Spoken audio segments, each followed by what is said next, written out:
Hey everyone, I'm making this video to explain how to set up what we'll call the resistor ladder auxiliary switches or foot switches that can be connected into the Omniport of your MIDI controller of your Morningstar, and it allows you to get kind of extra, or literally get extra foot switches. Of course, I have an MC6 Pro, and your device may be a little different. You can look at the Morningstar documentation, but sometimes a video is a lot easier, to be honest. So this is a little picture of what my rig looks like, my pedal board looks like here, and I actually have two boxes of these switches. I got this one from Pedalnetics. Shout out to Jason. And nobody's sponsoring this. I'm trying to help people out. Sometimes for me, what other people say is obvious. It just takes a step-by-step thing for me to get it. So I had a little trouble. So I wanted to make a video to help people out. So I think first things first is you want to make sure that you have these other boxes, I'll call them boxes or strips, with the auxiliary foot switches connected correctly physically, your cable connection to Omniport 1. So that's kind of an important starting place there, is to get the physical connection set up first. And I typically, or sometimes when I build pedal boards or something like that, I just connect stuff, not worrying about the aesthetics until everything is kind of somewhat set up solidly, and then I'll worry about tucking the wires on up underneath. Another recommendation I would make is to make sure you already have the MC6 Pro or whatever your MIDI controller is, whichever one you have, making sure that it's already set up with some presets and things like that. I think that would be helpful. You're probably not trying to do all of this at once, but in the rare chance that somebody bought the MIDI controller from Morningstar and they also ordered some of these extra foot switches from one of the third-party suppliers, and they were going to try to do it all together, I'll show you why I recommend that. But I would recommend getting the Morningstar set up first on its own, the MIDI controller by itself, so you already have some presets in there. Okay, and then the next step is, of course, in that process, you want to make sure, Morningstar will tell you, always make sure you have the latest firmware on your MIDI controller. That's kind of important.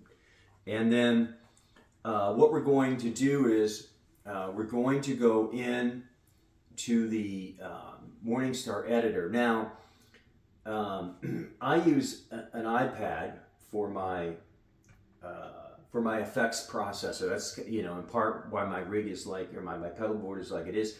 I'm not using physical pedals, like distortion and Strymon reverb or whatever, and that stuff. I use an iPad, and I also use the Morningstar editor on the iPad, because it's a lot easier than unplugging and plugging stuff. Everything's plugged in and connected to my iPad. So I typically use that editor to configure the settings on my MIDI controller.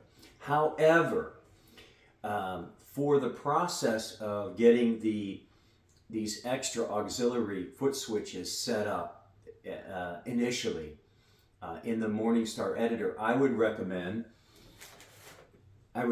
highly recommend using like a PC or Mac. I'm going to be honest, it's just the editor, the web browser editor in the PC or Mac is a little better than the one on the iPad.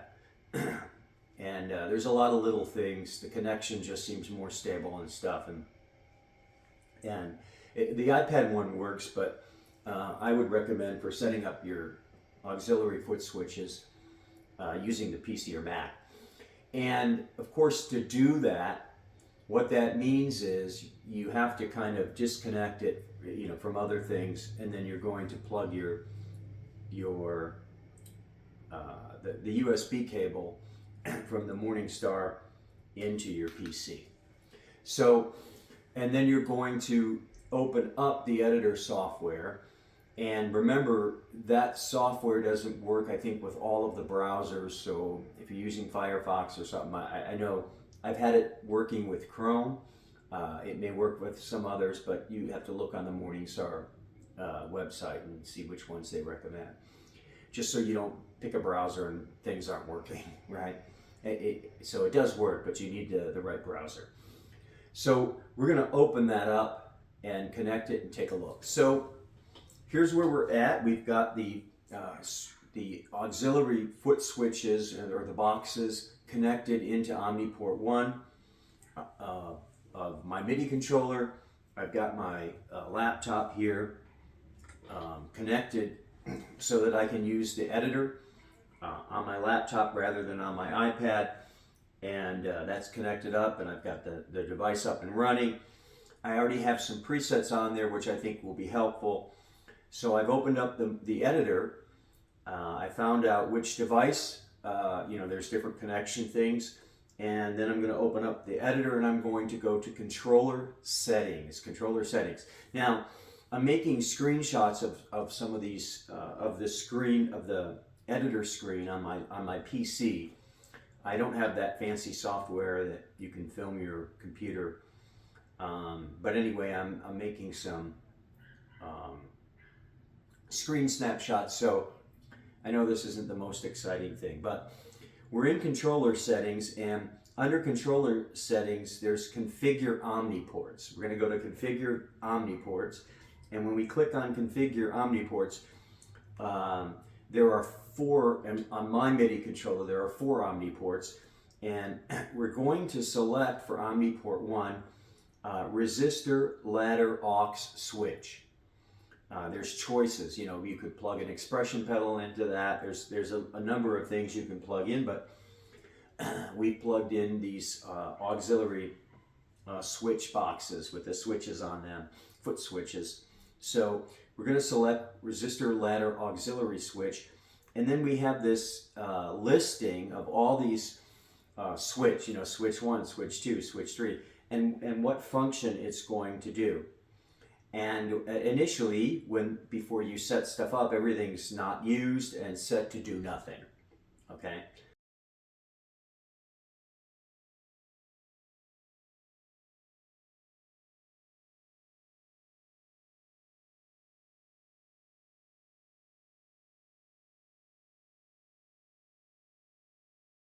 So that's what you're going to see. And then we're going to hit the calibration menu. And when I hit the calibration menu, what's going to happen on the MIDI controller itself, on my MC6 Pro, whatever MIDI controller you have, it's going to kind of go into like setup mode, or the screen will get black. You don't see your presets. And you can see there's, you know, some lettering and stuff there. It is in extremely small print. As I'm sitting just, you know, a few feet, right? I mean, the MIDI controller is right at my feet, and I cannot read these letters.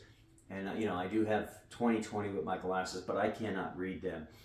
So there's some instructions on the one screen, and then on the second screen it says, hey, press one of these auxiliary foot switches, and it's going to display a number on there.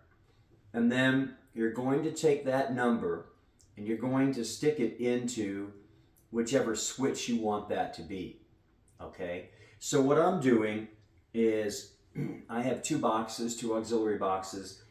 I have a bar up front and then a left box to the left of my MIDI controller, a side box. And so I'm going to press the first button on my bar switch, and it displayed this number. It displayed the number 58 actually, 58. So I'm going to assign that first switch on my auxiliary box on the bar strip one. I'm going to assign that to switch number 1, and I'm going to scroll down. There's a box here that you scroll down and you look for the number that you're going to put in there, and I'm going to call that 58. So in the editor, what's called switch 1 is linked to that foot switch on the auxiliary strip or on the auxiliary box because I put the number that it gave me. And then what function do I want that to do? Well, I'm going to, you can assign it something here, or you can, maybe you can wait till later.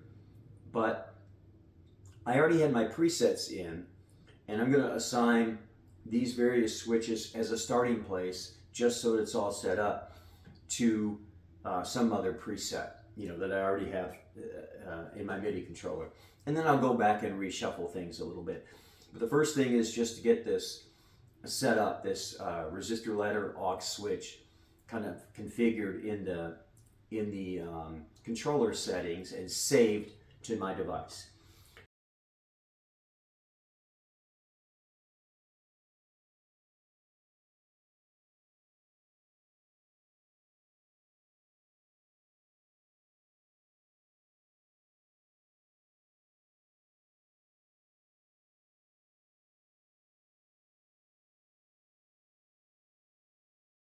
So then I'm going to press the next one, and that's 54. And so I'm going to put the number 54 into switch 2. And I'm going to assign it, I'm going to say preset A.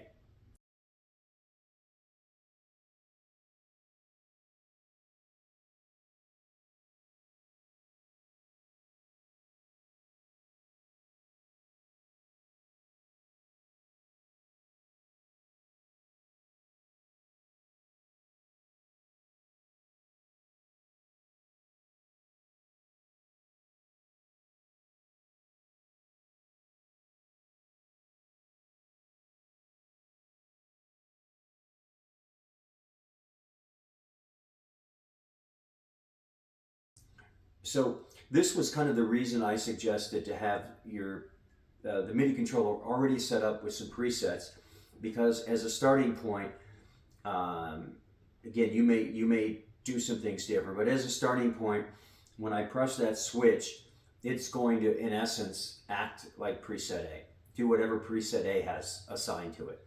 Now, I can add new presets. I have a bunch that are empty. I can have some from other banks or whatever I want to do. And I can assign these switches to whatever presets I want. But for right now, this is just to get the aux switch in the controller settings set up. So again, one by one, I go through and I press the switch and a number displays on the screen. And then I take that number and I put it in to the editor and assign a preset to it or whatever I want it to do. Bank up, bank down, MIDI, clock tempo, or whatever. And one by one, I'm going to go through all these switches, and when I press the switch, I see a number, and then I put that, allocate that or assign it to one of the switches in this editor, as you can see in the picture, and which preset I want it to be or to activate when I press the foot switch. And that's kind of it in a nutshell. I'm going to have to save everything when I'm done.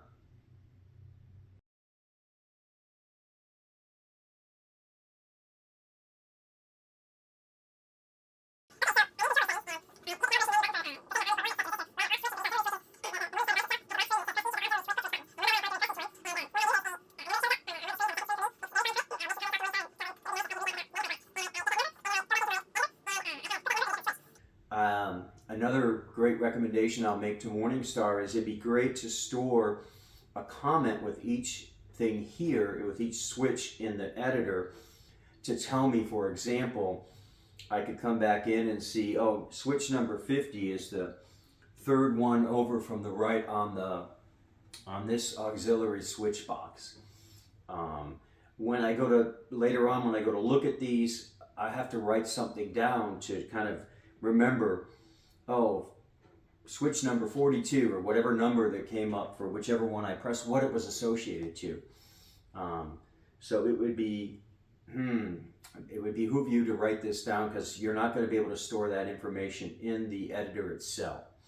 Now you're going to save the settings,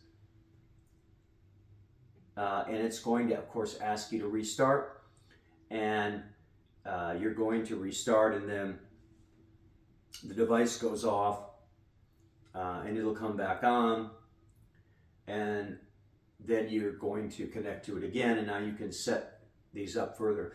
At this point, I'm kind of done with the computer part, so to speak. So, because when I really set my foot switches up, I'm going to use the Morningstar editor on my iPad, because I have my Loopy Pro software and the software I use to play music there, and so I prefer to set it up there, and I can see stuff happening. If I want to use it to trigger something on my user interface in Loopy Pro, I can just press it and watch it happen, and I know it's set up correctly.